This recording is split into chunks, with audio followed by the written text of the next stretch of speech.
with some concrete plans on what we're hoping to do and to get your approval later in the year on that. The church has done real well in the 3-year program to pay off the mortgage and then call a new senior pastor. If you look at your bulletin, we're almost down to $120,000 on our mortgage after starting at $300,000. So we're well on the way to getting that done in 3 years' time. We actually may finish it this year. We'll just see. But the Lord has been good. We're making good progress on that. The church is healthy, is doing well. But we do have some challenges that I'd bring to your attention. And these challenges are ones that not just Hope Fellowship faces, but that churches across America face it just because of the nature of our culture. One of those challenges is that with the increased mobility and affluence of our culture, regular church attendance is being redefined. It used to be a regular church attender was someone who was here every Sunday. Now a regular church attender is someone who's here twice a month. So what churches have seen across the area is a stable membership but declining church attendance because people are off doing more things on Sundays. As you can imagine, that makes it difficult to build community because it's more of a consumer independent mindset. So that's a challenge that we face.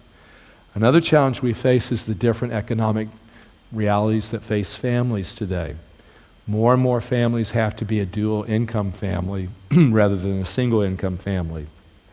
You know, it used to be when most of our people worked for Dow that a lot of our people had a single income, the wife didn't work.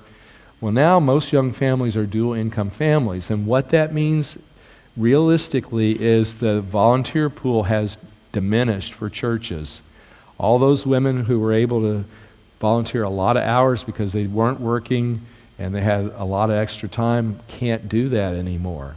So we're kind of seeing the effects and the difficulty of recruiting people for children's ministry and women's ministry and other things like that. And as you can imagine, that also works against building community as well. The other reality that it forces on churches is that because people have less time and they have many more options, people don't view church events and church meetings the same way. It used to be, if the church was doing it, you went because it's church.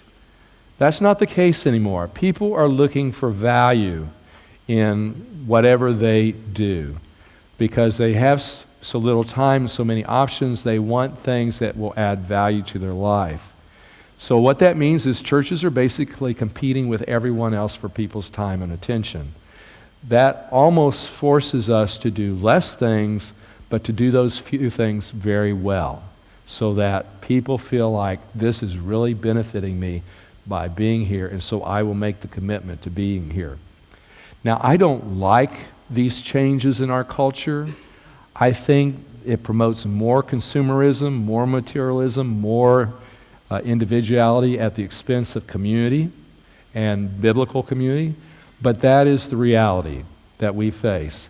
You know, every generation of Christians has faced different challenges. You know, whether it's the first century or this century, the church has always had different challenges they've had to face, whether it's persecution, whether it's famine, you know, whether it's religious wars, whatever. This happens to be our particular challenge, but we have to recognize it's there, and we have to try to figure out how to live in this culture in which the Lord has placed us. But overall, things are going well. You know, Hope Fellowship is doing very well. And so, what word does God have for us today to encourage us in the race we're running? And I'm going to invite you to turn to Hebrews chapter 12, verses 1 through 3, because I think these words are a great encouragement for us to continue the race that God has placed us in. So Hebrews is about 3/4 of the way through the New Testament. So Hebrews 12, 1 through 3.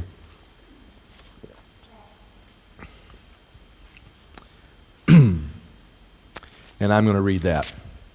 Therefore, since we have so great a cloud of witnesses surrounding us, let us lay aside every encumbrance and the sin which so easily entangles us, and let us run with endurance the race that is set before us, fixing our eyes on Jesus, the author and perfecter of faith, who for the joy set before him endured the cross, despising the shame, and has sat down at the right hand of the throne of God. For consider him who has endured such hostility by sinners against himself, so that you will not grow weary and lose heart. I've written on your outline what I think is the big idea of this passage. Knowing you're watched, run your race to finish, following the example of Jesus and focusing on him.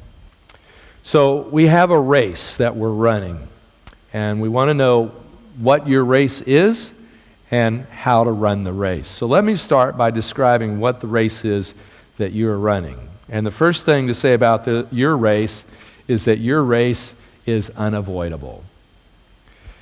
In verse 1 at the end, it says that the race is set before us. Now that term set before does mean set before. It can mean exposed to public view. But the idea is that God has taken you and enrolled you in the race and set you down at the starting blocks, and now it's your decision to run.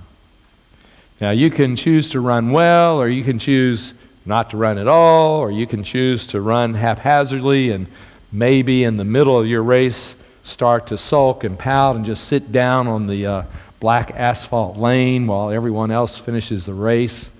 And that would be a poor spectacle and sight. But the thing is, you don't have any choice about being in the race. When you trusted in Jesus Christ, God enrolled you in the race and wrote your name in the Lamb's Book of running contestants. So you don't have a choice. Your only choice is how you run the race and how well you finish the race. God decides how long your race is. He decides how hard your race is.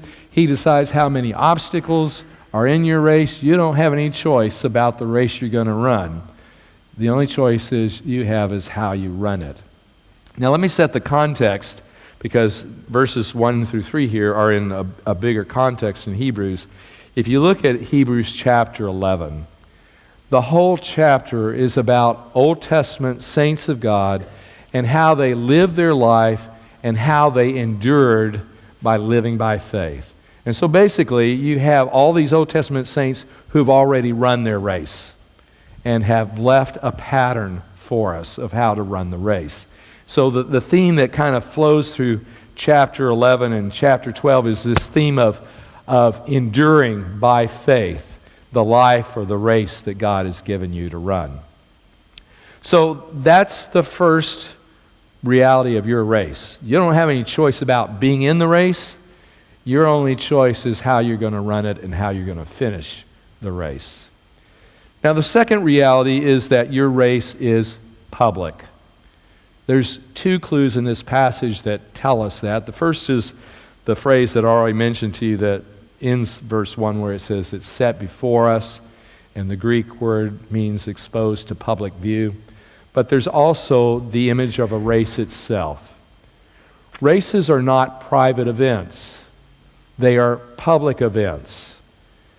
Usually they are held in stadiums, oval stadiums, where you have a circular track and then you have everyone in the stands watching that race. And that's exactly the imagery that the author is using here, because he talks about how we're surrounded by this great cloud of witnesses. He's calling forth this image of an audience surrounding us as we run the race inside of them. So the race is public. So who are these witnesses who are watching us? Well, it's the witnesses in Hebrews chapter 11. It's all the great people of faith that are already mentioned. Now the question is, how are they witnesses to us? Because the word witness can be used in different ways. They can be witnesses to us.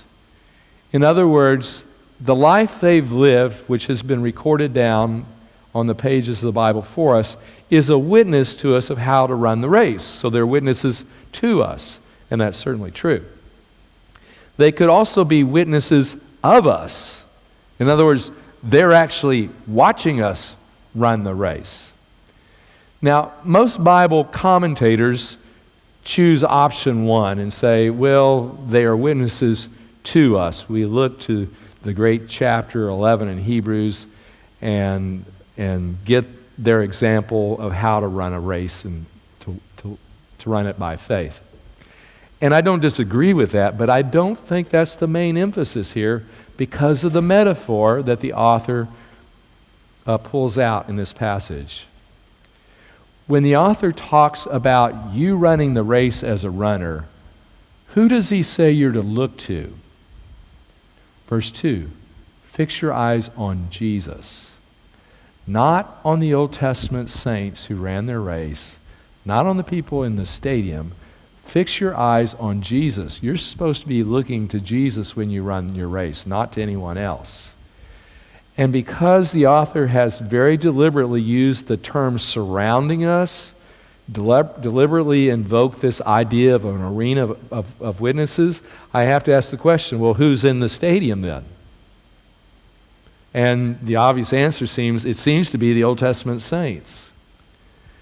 So I do believe what Hebrews is telling us is that Noah and Abraham and Moses and Sarah and Mary and Ruth and all those Old Testament saints